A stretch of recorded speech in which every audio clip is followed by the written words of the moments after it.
오늘 아침에 그 도화 신문에 보면 공시지가의 급격한 인상으로 인해 그 신음하는 국민들의 목소리가 전부 다 보도가 됐습니다.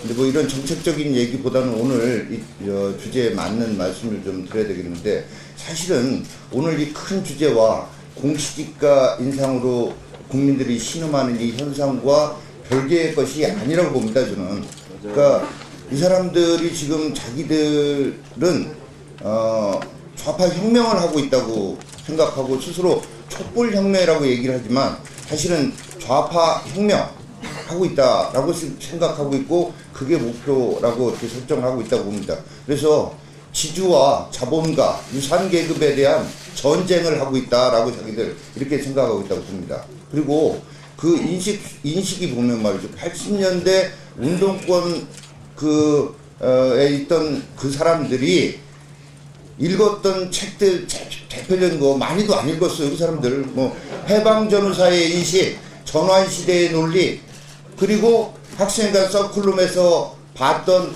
노이즈 심한 광주 비디오, 거기 나레이터는 북한 사람이라고 생각할 수밖에 없는 그 나레이터가 이렇게 나레이션 하는 그 비디오 봤던 그 수준에서 어쨌거나 이 사람들이 혁명을 하고 있다고 생각한다. 그래서 저는 지금 이 시점이 정말 우리 대한민국 역사에 있어서, 우리 정치사를 넘어서 전 대한민국 역사에 있어서 정말, 또 어떻게 보면 역사에 넘어 한반도 전체 역사에 있어서 굉장히 중요한 기로에 서 있고 갈림길에 서 있다. 우리가 이 갈림길에서 어느 길로 들어서게 하느냐, 또 이 고비를 어떻게 넘느냐에 따라서 향후 우리 민족의 운명이 달라지는 이런 역사의 현장에 오늘 우리가 있는 것이 아닌가, 이런 말씀을 좀 드립니다.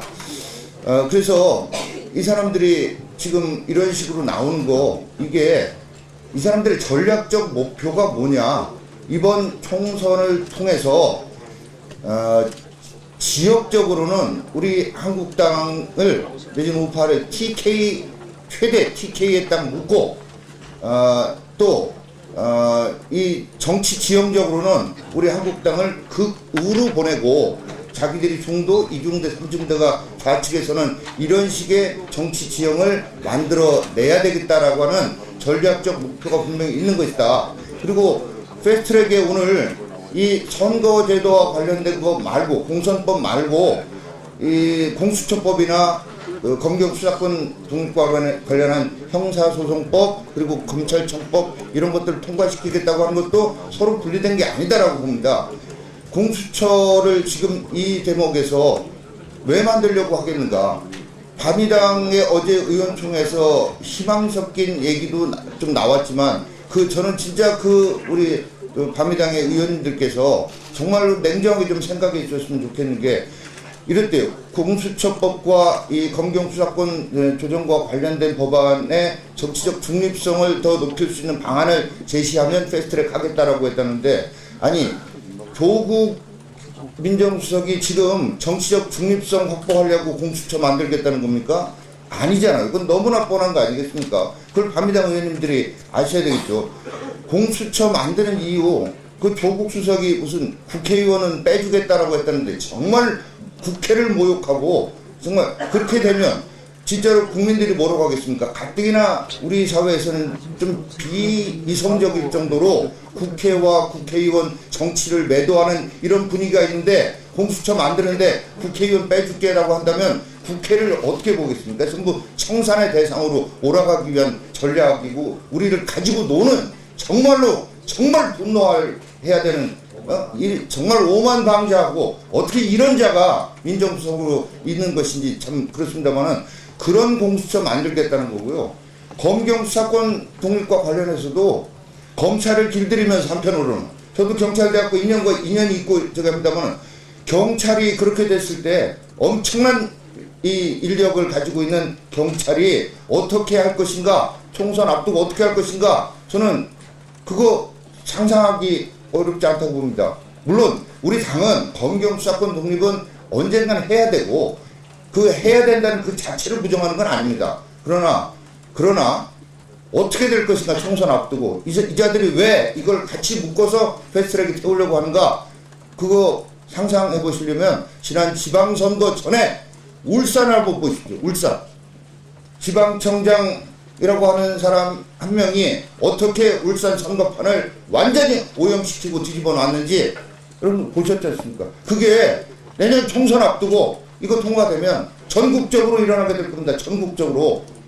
이거를 하기 위해서 어떤 수단과 방법을 써서라도, 제가 누차 말씀드렸지만 선거 기술자들이 총집합하고 있습니다. 어떤 수단과 방법을 써서라도 대원선 이상의 의석을 확보해서 아까도 말씀드렸듯이 지역적으로는 TK 묻고 정치 지형적으로는 극우로 몰아서 자신들이 좌파 영구집권 하겠다, 이런 이게 전략적 목표고, 근데 그렇게 해서 이 나라가 잘 될 거냐. 저는 그 끝이 뭔가, 그 끝은 저는 베네수엘라화 된 대한민국과 3대 세습과 인간성 말살하는 북한의 이 김정은이와의 결국은 연방제 통일을 가기 위한 이런 수순이라고 볼 수밖에 없다. 그럼 그 끝은 뭐겠는가?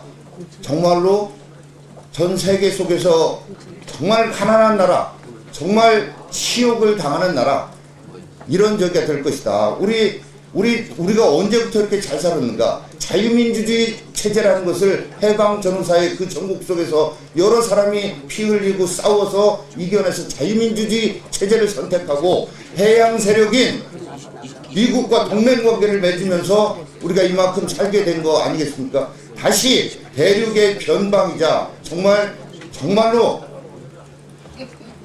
질곡의 역사, 5천 역사 중에 대부분이 외세와 관련해서 질곡의 역사였습니다. 그런 저기로 다시 전락하게 되는 이런 역사의 갈림길, 이게 저는 오늘 이 자리라고 생각을 합니다. 그래서 이거를 어떻게든 막아내야 된다라고 생각하고, 지금 이 시점에서는 우리가 의총도 합니다만 의총 이후에라도 바미당 의원들께 정말로 중립성이 확보될 수 있다고 믿을 수 없는 것 아니냐.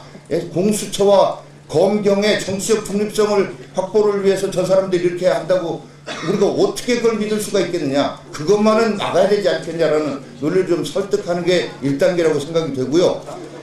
그렇게 했음에도 불구하고 오늘 패스트트랙에 태우려고 하면 태우려고 하는 그 상황 속에서 우리가 뭘 해야 될 것인가. 저는 우리가 불법을 할 수는 없겠지만 불법이 아닌 선에서 할 수 있는 모든 걸 동원해서 그를 막으려고 해야 될 것이다. 그럼에도 불구하고 패스트트랙이 태워졌다. 그때는 그거는 이제 일단 비공개에서 좀 더 논의를 해봐야 된다고 생각합니다만은, 정말로 그때는 우리가 이거를 좀 국민들 보시기에 별로 뭐 심각한 게 아닌가 보네. 그냥 그래도 다 그냥 패스트트랙 태우면 난리 날 것 같더니 그냥 돌아가네. 이런 인식을 하시게 만들면 우리는 이 싸움에서 이길 수 없다라고 생각합니다. 패스트트랙 태우는 순간 이게 정말 얼마나 중차대한 문제인지, 우리 민족사의 갈림길에서 우리가 잘못된 길로 들어서고 있다는 걸 국민과 함께 해야 되고 국민들께 그걸 알려야 된다고 생각하고, 그 길은 정말 죽기를 각오하고 있다. 한국당 의원들이 한국당이 정말 죽기를 각오하고 싸우고 있다는 것을 국민들께 인식시켜드리는 그런 투쟁 방법을 선택해야 된다고 생각합니다. 감사합니다.